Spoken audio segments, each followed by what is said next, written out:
All of these big dick deviants is all catching hell in 2024. It's up for all of them. It don't matter if you Diddy or whoever you is. TG Jakes, any of them. All lies will be exposed. That's all. And anyone who takes that the wrong way, know why they take it the wrong way.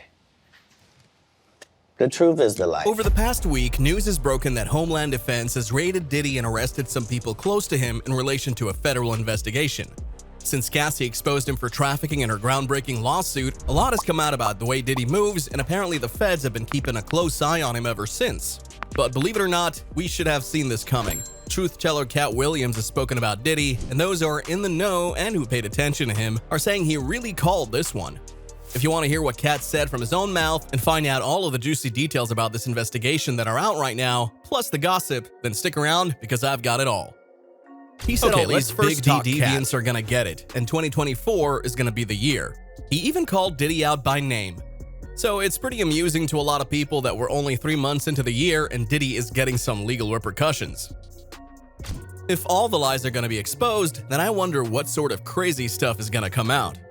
Honestly, I'd like to sit and have a drink with Katt myself. I think everybody here would, because at the end of the day, I'm out here finding information and bringing it to y'all. I love it when people come and tell me stuff too. Apparently, Katt's out here getting receipts, and he says he has been for 30 years, so I can't even imagine how many people have told him about Diddy. On Monday, following the raids on Diddy's homes, homes with an S, which we'll get into, Chuck Callesto reported that Diddy left the US and went to a country without extradition.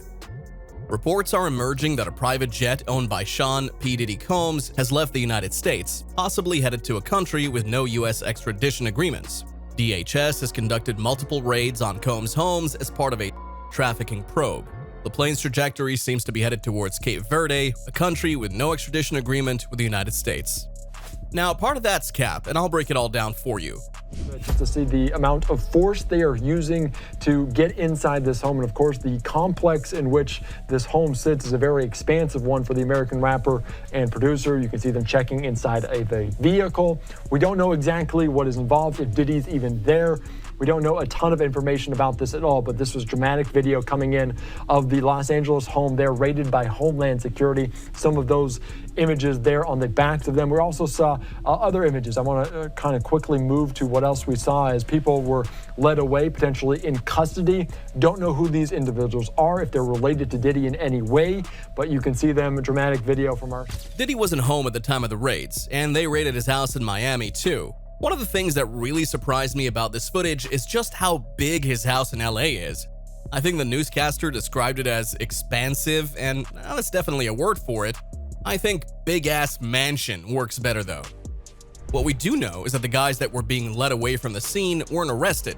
They were his sons, Justin and King, both of whom are adults and are 30 and 25 respectively. They were detained for a little bit while the raid was going on, but then they were released and spotted leaving the property the same night. Basically what happened there was that law enforcement couldn't have them just walking into an investigation because they could have done anything from hide or destroy evidence to simply get in the way.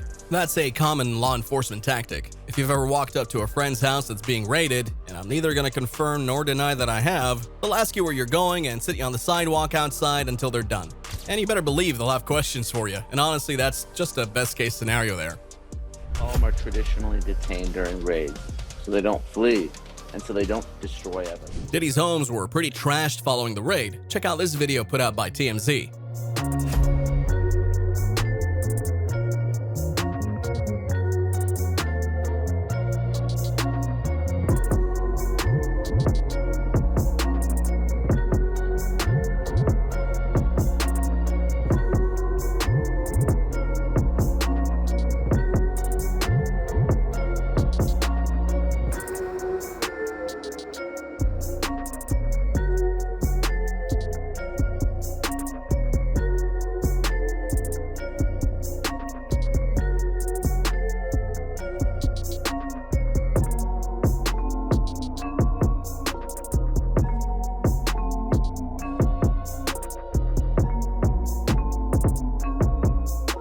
Feds did take things from the homes, but we don't really know what yet.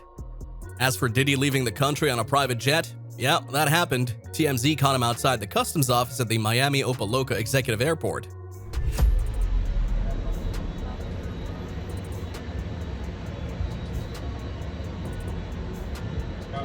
I guess you wonder what's going to happen next, Diddy.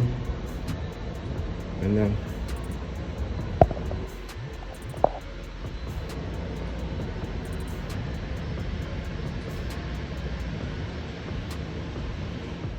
Allegedly, he was on his way to a planned spring break trip to the Bahamas for his daughters, and he was waiting for the rest of his entourage who were going to meet him there. But Homeland Security knew about this trip because they'd been watching him, and they not only stopped his entourage, they arrested Brendan Paul. Now, if you aren't familiar with that name, let me catch you up. Rodney Jones recently filed a lawsuit against Diddy and said that Paul was his drug mule. And maybe there was some truth to that because this 25-year-old pasty string bean of a white dude from Ohio that looks like he had no business being anywhere near a superstar like Diddy was arrested for possession for having cocaine and marijuana edibles in his bags. He made bail and he's out now. What's cap is that Chuck said he was going to a country without extradition to the US. Nope, he went to the Bahamas. And just because you know I dig deep to get you the deets and receipts, I checked. The Bahamas signed a treaty to allow for extradition to the US and Nassau in 1990, so that's cap. But even if it weren't, Diddy's private jet came back on Wednesday following the raid. His jet that traveled to Antigua from LA on Monday just landed in Miami today. Also, before he left the country from the airport, it's being reported that the feds took his phones. And that's important because it means they're going to do a deep dive on him and everyone that's communicated with him. At least for now, it doesn't seem like he's absconded to a different country. What caused all of this to go down? Well, the feds really aren't telling anyone what prompted the raids. But we do know that the Department of Homeland Security is the agency that carried out the raids, and that they did so because the Department of Justice in the Southern District of New York issued a warrant. It was a federal warrant by a federal agency, which is why even though it was issued in New York, law enforcement was able to conduct raids in LA and Miami. And that's gonna be important for some other juicy info I picked up, which I'll get to in a minute. Anyway, Diddy got himself a new lawyer named Aaron Dyer. He's a former federal prosecutor who has experience representing celebrities and entrepreneurs during federal investigations. So it's not surprising that Diddy's team chose him given their situation and his specialties. Anyway, he put out a statement saying, "Yesterday there was a gross overuse of military-level force as search warrants were executed in Mr. Combs' residences. There is no excuse for the excessive show of force and hostility exhibited by authorities or the way his children and employees were treated. Mr. Combs was never detained, but spoke to and cooperated with authorities. Despite media speculation, neither Mr. Combs nor any of his family members have been arrested, nor has their ability to travel been restricted in any way." And people are saying that Diddy was caught by surprise with this raid. One source told Page 6 the media knew before him, as there were already helicopters there. Dyer went on to say, "This unprecedented ambush, paired with an advanced, coordinated media presence, leads to a premature rush to judgment of Mr. Combs and is nothing more than a witch hunt based on meritless accusations made in civil lawsuits." I'm gonna be the one to say it. If they were meritless, then how come Diddy paid Cassie over $30 million just one day after she filed her lawsuit? That doesn't sound meritless to me. One source says that Diddy's two sons were in the house in LA when the raid happened and that they had lasers pointed on his sons' heads, faces, and hearts while they were handcuffed and escorted outside. Allegedly, they were literally caught with their pants down and weren't fully dressed when they were greeted with assault rifles. One thing that a lot of people don't know about in regards to Diddy is that a week after he settled his lawsuit with Cassie, two more victims came forward. It was actually on Thanksgiving Day, and the New York Survivors Act was about to expire. One of the ladies said he both drugged and assaulted her while she was attending Syracuse University back in 1991, and that he recorded the whole thing and showed it to people, calling it revenge. The other was 16 years old when Diddy assaulted her, and he allegedly got irate and began assaulting and choking her until she nearly passed out because he was afraid she'd tell on him. Now, this is the interesting part. Remember when I told you that the fact that it was a federal warrant signed by a federal agency was important?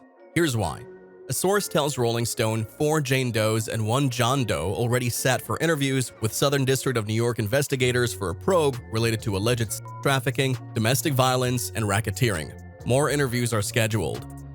There are a lot of important words in that, but the most important one I see is racketeering. That's right, they're gonna hit Diddy with the RICO Act according to Rolling Stone. We haven't seen a lot of people get hit with the RICO Act here lately, so I'll break that down for you. It stands for Racketeer Influenced and Corrupt Organization Act, and is typically used for organized crime enterprises. Some of the racketeering activities that are considered predicate offenses include arson, bribery, counterfeiting, distribution of controlled substances, embezzlement, extortion, gambling, homicide, kidnapping, mail fraud, money laundering, robbery, wire fraud, and witness tampering.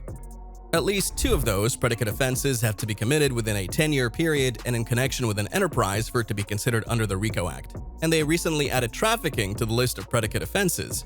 So given that information and Cassie's lawsuit, we can tick off trafficking, distribution of controlled substances, and kidnapping.